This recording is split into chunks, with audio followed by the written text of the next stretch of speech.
will always protect people with pre-existing. So I'd like to terminate Obamacare, come up with a brand new, beautiful health care. We're going to make sure we're in a situation that we actually protect pre-existing. There's no way he can protect pre-existing conditions. None, zero. You can't do it in the ether.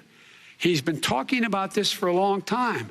He's never come up with a plan. I guess we're going to get the pre-existing condition plan the same time we get the infrastructure plan that we've been waiting since 17, 18, 19, and 20. He keeps talking about it. He hasn't done a thing for anybody on health care. Not a thing. Kristen, when Very he quickly, says, then I want to talk when about he what's says happening public on Capitol option, Hill. he's talking about socialized medicine and health care. When he talks about a public option, he's talking about destroying your Medicare, totally destroying your Social Security, and this whole country will come down. You know, Bernie Sanders tried it in his state. He tried it in his state. His governor was a very liberal governor. They wanted to make it work. Okay, let's let Vice President Biden respond. It doesn't Vice work. President He's Biden, a very confused guy. He thinks he's running against somebody else. He's running against Joe Biden. I beat all those other people because I disagreed with them. Joe Biden he's running against. If you listen to that entire clip, Mika, I mean, Donald Trump wasn't even completing sentences. I said last night that both men at times seem to be wrestling with the English language. And again, following up on a point that other people have made this morning, I don't know that Donald Trump's his heart wasn't in it, but for a lot of the night, he wasn't speaking in complete sentences. He was just blurting out phrases. His answer to in the environmental question was just absolute gobbledygook.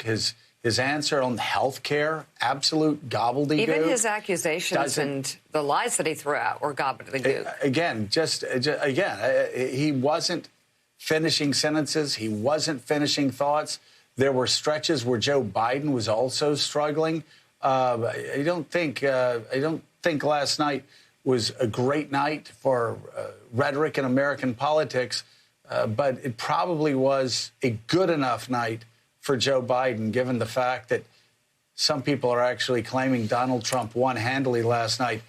That is a grading curve I wish I had throughout high school, because I wouldn't have gotten as many D's in calculus and physics as I did. You know, I've been thinking about this all night, and I actually think it was a great night for Joe Biden, and especially as you cut it down to clips and share moments of this debate for the days to come.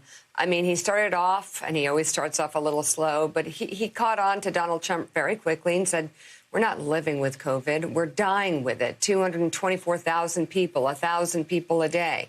There was this moment when they were talking about race, and Donald Trump said something like, I am the least racist person or something.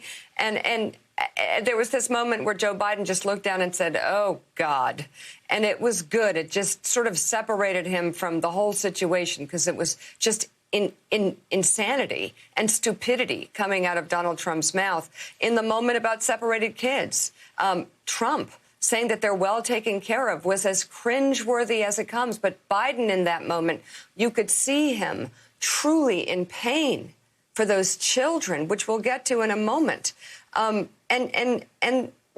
when he said that Donald Trump makes a dog whistle sound like a foghorn, that was a good line, and it happens also to be true. These are one of many that came through during the night. While Donald